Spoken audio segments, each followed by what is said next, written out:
السلام عليكم، ازيكم؟ عاملين ايه؟ حلقة جديدة معاكم شيرين من قناة كريزي مامي. حلقة النهاردة ان شاء الله يوم من يومياتنا. برضو احنا خلاص كده اخدنا اجازة نص السنة ومستنيين النتيجة سنة رابعة. دعواتكم كده ان شاء الله. فيلا بينا كده نبدأ اليوم ونشوف هنعمل ايه فيه. يلا بينا. اول حاجة كده انا صحيت بدري لوحدي كده قبل الولاد، فقلت اعمل كده كوباية شاي، وهعملها كوباية شاي سادة. ماليش مزاج اشربها بلبن، فهعملها كوباية شاي سادة. وهاخد جنبها برضو ساندوتش كده، حاجة خفيفة، واقعد اشربهم كده قبل الولاد ما يصحوا. ما كانش ليا مزاج النهارده خالص للبن، يعني ان انا اشرب شاي بلبن، فقلت اعمله ساده. فعملت اهو زي ما احنا شايفين كده، وهحط بقى جنبه ساندوتش وخلاص على كده. اهو عملت برضو ساندوتش عادي بعيش بلدي، مفيش اي افتكاسه يعني في الفطار. فيلا هناخدهم بقى نقعد بره كده نفطر مع بعض ونكمل اليوم بتاعنا، نشوف اليوم هيمشي ازاي. كده طبعا ماشيه بالراحه ومضلمه الدنيا لسه عشان ما يصحوش، يدوب على قد الفلاش بتاع الموبايل. خلاص هنا بقى كده كنت فطرت وخلاص وهم صحي، وقلت بقى ابدا اعمل الغدا. جبت بطاطس كده وهقشرها بقى وقطعتها. دي بقى بصل مبشور، بشرته واحط عليه ملح وفلفل اهو. ممكن تحطي كمان هنا رشة سكر. وهبدأ ان انا ادعك البصلة كويس قوي بالملح والفلفل. الخطوة دي بقى مهمة قوي، وبتودي صينية البطاطس اللي هنعملها في حتة تانية خالص يعني. هتدعكي كده، تفضلي تدعكي كده كام دقيقة كده، هتلاقي البصل حتى بدأ ينزل ميته عادي جدا. وتعصري كده فيها وتدعكي كويس قوي. المفروض تحطي طبعا كمية بصل كمان اكتر من كده، بس انا ما لقيتش عندي بصل كتير فحطيت 2 كده كبار بس. خلاص. وبعد ما بدعكه كده ببدأ افرشه في ارض الصينية، عشان كده بقولك لازم يبقى البصل كتير عشان ياخد ارض الصينية كلها. المهم انا عملته كده، وبعدين بقى ايه، حطيت البطاطس. فقلت طالما البصل مش كتير فهبدأ اقلبه كده بالبطاطس مع بعض، يا ادعك كده برضو البطاطس مع البصل اللي احنا دعكينه كويس. وهنا حطيت كده قطع الفراخ بتاعتي. الفرخة كانت كبيرة فقسمتها كل قطعة 2 كده عشان تستوي.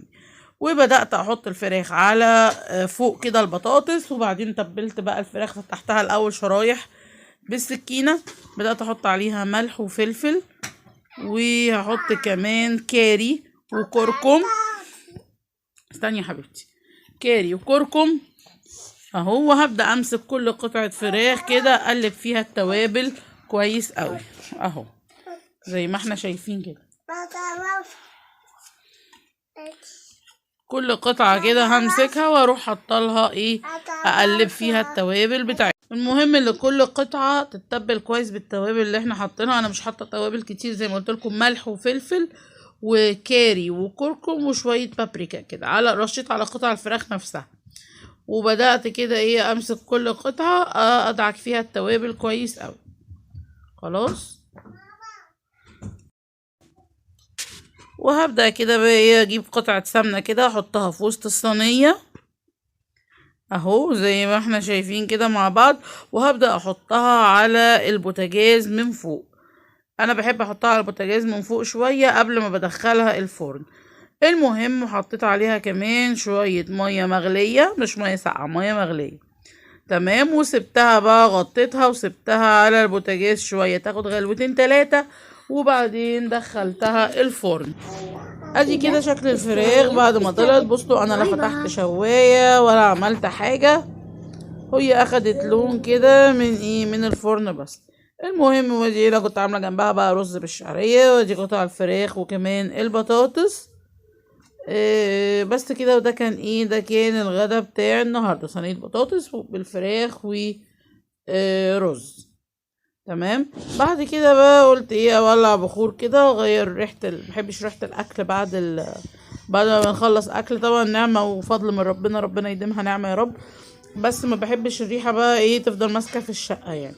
فولعت بخور. سيبكم المنظر ده هنروقه دلوقتي عادي يعني. ولعت كده بخور ومشيت بيه في الشقة، وفي الاخر هحطه دلوقتي في العلبة بتاعة البخور عشان تعطر الشقة.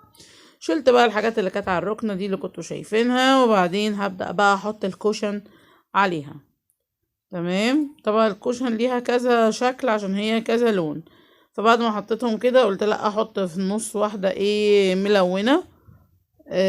في النص تبقى واحدة بيج وواحدة ملونة وواحدة اللون الكشمير ده. تمام.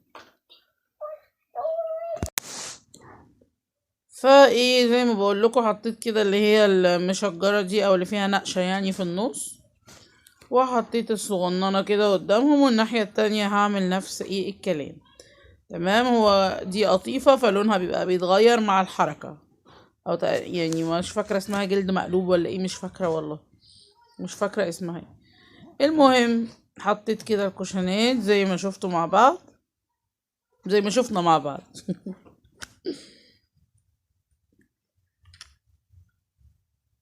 وخلاص بقى، وسبت البخور شغال وخلاص وقعدت بقى على كده.